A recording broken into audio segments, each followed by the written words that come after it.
Hello, I'm Dr. Roberto Carricchio. I'm the chief of the Division of Rheumatology at UMass Chan Medical School in Worcester, Massachusetts. And I'm also the director of the Lupus Center at UMass Chan. I'm joined today by Miss Ruth Wilson, who's a patient with lupus, but it's much more than that. She's also a very strong advocate at the national level with a number of foundations, and also the director of our lupus support group in our center. Ruth, welcome. Thank you so much for having me, and thank you so much for that very gracious introduction. I really appreciate your invitation to be here today. So you did mention that initially, and at some point, they found that you had kidney involved. Lupus had attacked your kidneys. Can you share that experience? Sure, yeah. So lupus nephritis became sort of a pivotal aspect in my journey with lupus, right? It was diagnosed along with my SLE diagnoses. And again, it wasn't until my kidneys got involved that they were, sure that I had lupus.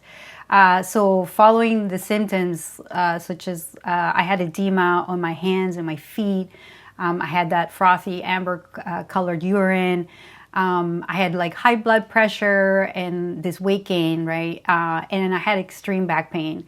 Like I said, I had been seeing a rheumatologist for about 6 months, but I really didn't have a concrete lupus diagnosis.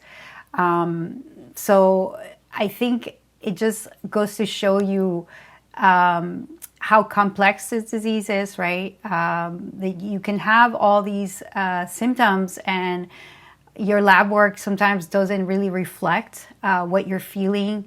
And then until something really bad happens, like having an organ involved, an organ such as like the kidneys, it really adds more complexity to the condition, which, at that point, you're going to need specialized treatment and monitoring to manage the kidney involvement effectively. When I first got diagnosed, I underwent oral chemotherapy, and I was taking high doses of prednisone for several months, probably like 8 months, in hopes of maintaining that kidney function and hopefully not having to go into dialysis or have a kidney transplant. When I got my kidney biopsy, so, you get a kidney biopsy to see where your kidneys are and to really diagnose that you have nephritis. So when I got my kidney biopsy, I had class 4 and 5 lupus nephritis, which meant that there was damage to the kidney on more than 50% of those important blood vessels, as well as the thickening of important structures of the kidney, right? So I still take these sort of oral chemotherapy medicine like Cellcept, and I'm on methotrexate at much lower doses now than before. And then I, just like any lupus patient, we all get on the hydroxychloroquine. And then I do have those episodes of flares that, I have to take prednisone depending on my disease activity. Yes, sometimes lupus can be very, very aggressive, and I'm glad though that you responded, because unfortunately many patients still do not respond, and we go from one treatment to another. But it must have been certainly very worrisome for you to be diagnosed not just with lupus eventually, but also with lupus nephritis. Everything must have been very new to you and frightening, and your body changed. Absolutely. And, at the time that I got diagnosed, my kids are very little. So as you can imagine, I was, they tell you have this disease that, it's potentially deadly, right? And then they tell you, oh, and by the way, your kidneys are involved now. And so, in my mind, I was thinking like this was the end for me.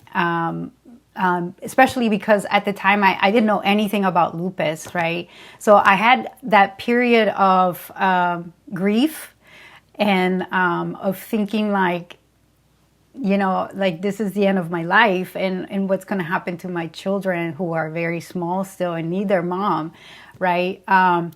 So I had that period, and then I was like, okay, I need to like really educate myself about this disease and learn from it.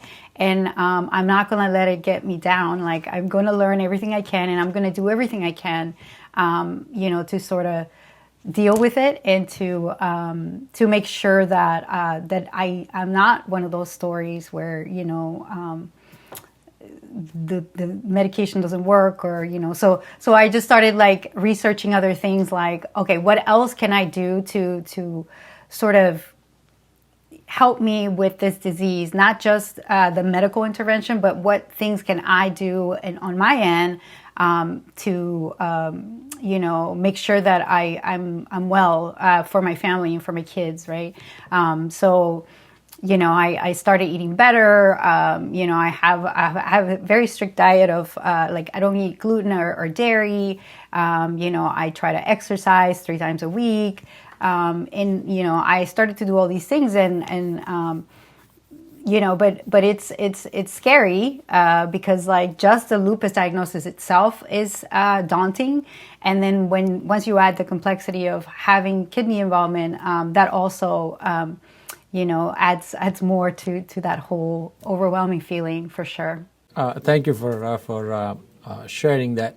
And it seems now that things are in a better place. Thank you so much for having me. This was very useful information, that I hope helps other lupus patients. So thank you so much for having me. Thank you. And let's thank also the audience that has joined us today to listen to us, and especially to your story. Thank you very much.